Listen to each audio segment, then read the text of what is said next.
This is an NBC News special report. Good morning, everyone. I'm Witt here in New York, and we're coming on the air at this early hour here on the East Coast and just past 8 o'clock Wednesday morning at the Vatican, where President Trump is just arriving for an historic meeting with Pope Francis. It is the first ever between the outspoken leaders. This is the third stop of the president's first foreign tour after visits to Saudi Arabia and Israel. NBC's chief White House correspondent Hallie Jackson is traveling with the president. Hallie joins us at the Vatican. NBC's Ann Thompson joins us here in New York. With a good morning to you both. Hallie, we're going to begin with you. It would seem, given the first two stops of this trip, Saudi Arabia and Israel now hitting the Vatican, this president is trying to pull together three corners of the religious globe, if you will, the Muslims, the Christians, the Jewish faiths, and try to combat terrorism certainly has been a focus thus far. You're absolutely right, Alex, and that is something that we continue to hear from senior administration officials as we watch the president here in San Damaso courtyard getting ready to meet the Pope. This is going to be a fascinating look at how the president interacts with somebody with whom he has a lot of differences, some similarities too. But you look at, as we watch the president greet the assembled members of the Gentlemen's Club here before he heads inside. You talk about their differences, Alex. These are two people who have disagreed on immigration. Remember, during the campaign, the president said that, the Pope rather, said that people who build walls and not bridges are not Christian, something that President Trump, then a candidate, criticized as disgraceful. You look at their positions on climate change. Expect that to be something potentially that Pope Francis brings up in the private audience with President Trump, given that this has been something that the Pope has been very passionate about and frankly, an area of real disagreement with President Trump. The G7 summit, remember, is coming up in just a couple of days. President Trump has to decide whether to stay in the Paris climate agreement. He'll make that decision after he gets back to Washington from this trip, so the Pope may try to influence him there. But I will tell you this, watch for Pope Francis really to look for areas of common agreement. That is something the Pope has talked about publicly. He wants this to be a diplomatic success, if you will. And for President Trump, it's going to be a very notable moment for him. This is their first face-to-face meeting. They're two very different people. You've got a president who lives in Trump Tower, Alex, gilded and opulent. The Pope, obviously, very different. Yeah, very different.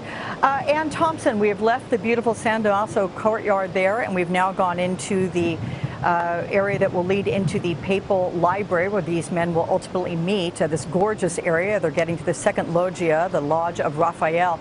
Talk about the majesty, the area through which Donald Trump is going to be traveling with Melania.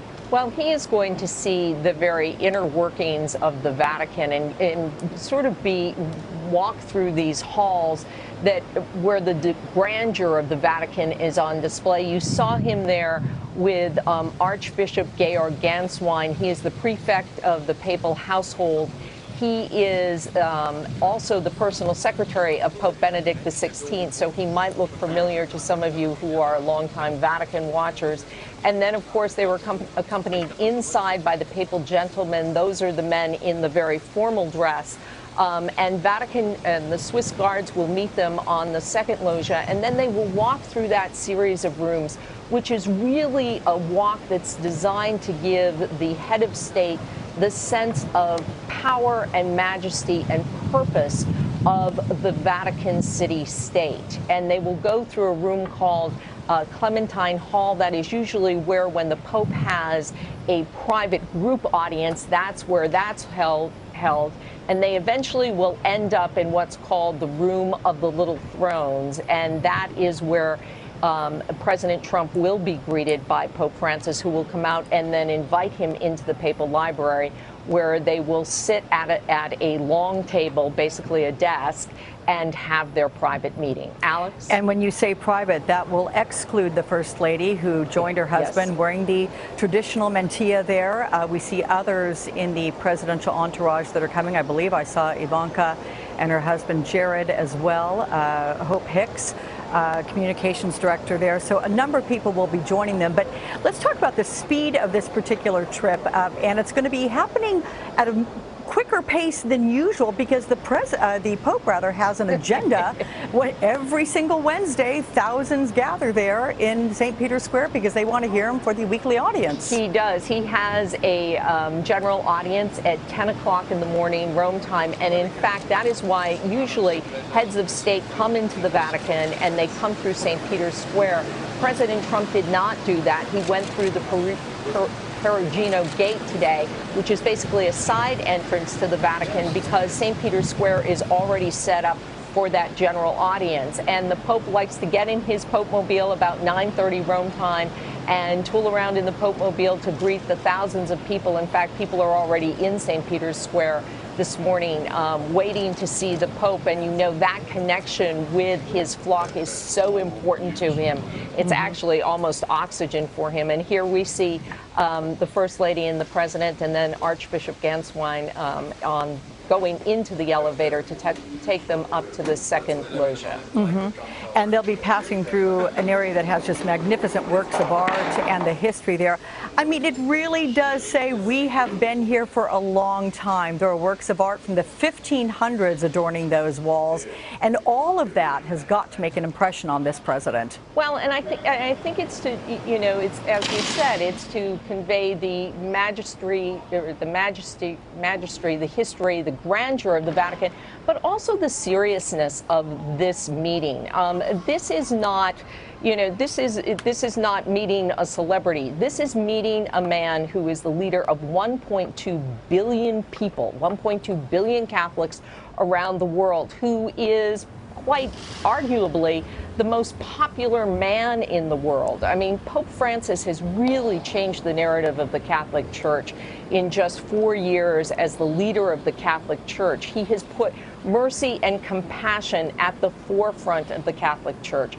And you remember it was just a year and a half ago when he came and he visited the United States and brought his message of a culture of caring for the poor, of caring for the excluded, of caring for the environment, and how for those 4 days he took the country by storm. And so this is a very significant man, not just a religious leader, but a global leader. And one of the things we'll be watching for, as you remember 3 years ago when he met with President Obama, their discussions then were about normalizing relations between the U.S. and Cuba. The question today is, what does the Pope want to talk to President Trump about? Where does he see that open door he spoke about on his last press conference on the plane trip from Fatima? Where does he see common ground with this man? Yes, they have walked very slowly through the Sala Clementina there because there is so much to look at. And of course, there's lots of pageantry. Look at the Swiss Honor Guard. You know, it is largely considered that those uniforms, if you will, were designed by Michelangelo, but the reality is they were probably more influenced by Raphael's frescoes, which adorn those walls. And that's sort of a myth that people have thought, well, Michelangelo designed those. Perhaps not so much. Hallie, is there any expectation of what the president has on his agenda, what he wants to speak to the Pope about? Do you think they will touch on immigration, which, as you alluded to earlier, has been a difficult subject between the two of them? It has. There might be one area of commonality when it comes to that topic, Alex, that you may see them talk about, which is the protection of, in particular, Christian refugees abroad. That is something that you've heard the president talk about. Obviously, you've heard the Pope talk about quite a bit as well, as we look at a very solemn and somber-looking Donald Trump taking it all in right now, just behind us here at the Vatican. For all their differences, these two men do have some commonalities. When you talk about, for example, their stance on clearly anti-abortion issues, when you look at even personality-wise, both are unorthodox. Both are sort of trying to change how institutions are run. So that may be an area of commonality as well. Remember, this is a president, as we see him there, who has just named his pick to be ambassador to the Holy See, Callista Gingrich, the wife, of course, of Newt Gingrich, the former House Speaker and somebody who has been a longtime ally of President Trump. So I do think this is a major moment for the president. You have heard White House aides, in particular one senior administration official just in the last 24 hours, talking about how the president respects the Pope, is looking forward to this meeting and has been since the planning process began several months ago. And I just want to note too, Alex, who else is with him? It's not just Melania Trump who you see there. Secretary of State Rex Tillerson, General McMaster, his national security advisor. You mentioned Hope Hicks, his longtime communications aide, Gary Cohn, his economic counsel as well, and his longtime bodyguard and security head Keith Schiller is joining him too. As they head now into the room of the little throne, the Sala del Tronetto. In just a moment, that door will be swung wide open. The president will walk through, and right there is where he will meet the Pope.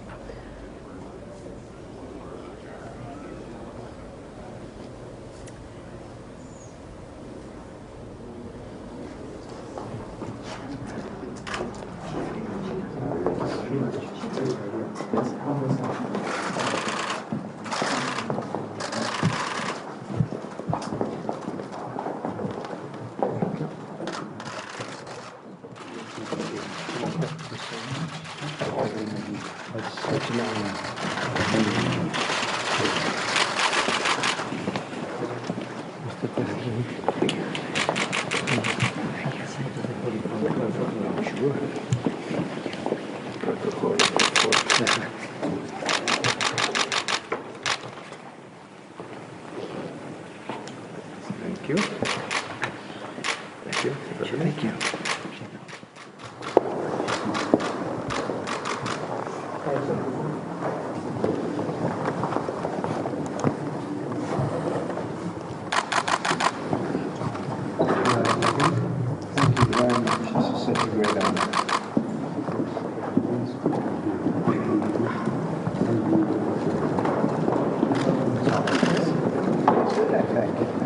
Very, very good. Very, very nice.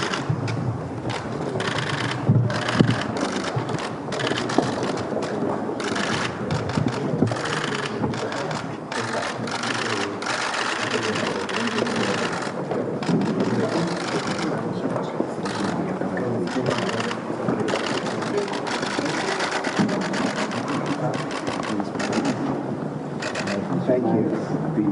Thank you. Thank you. Bye.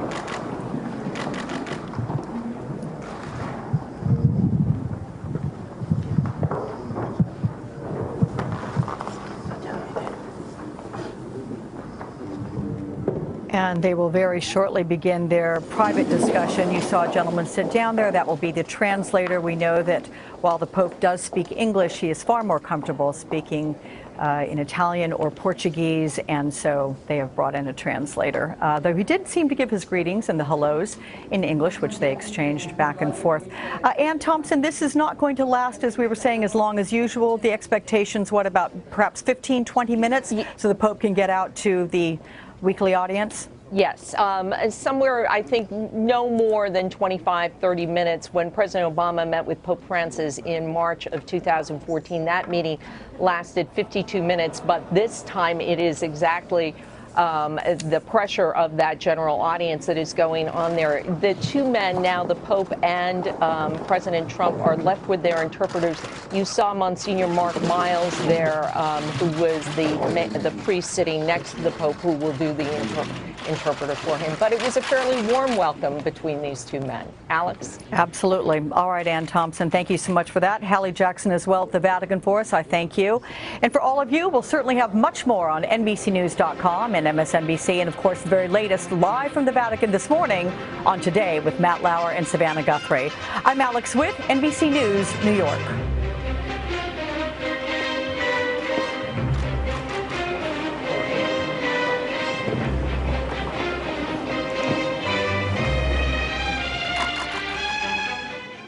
Hey, NBC News fans, thanks for checking out our YouTube channel. Subscribe by clicking on that button down here, and click on any of the videos over here to watch the latest interviews, show highlights, and digital exclusives.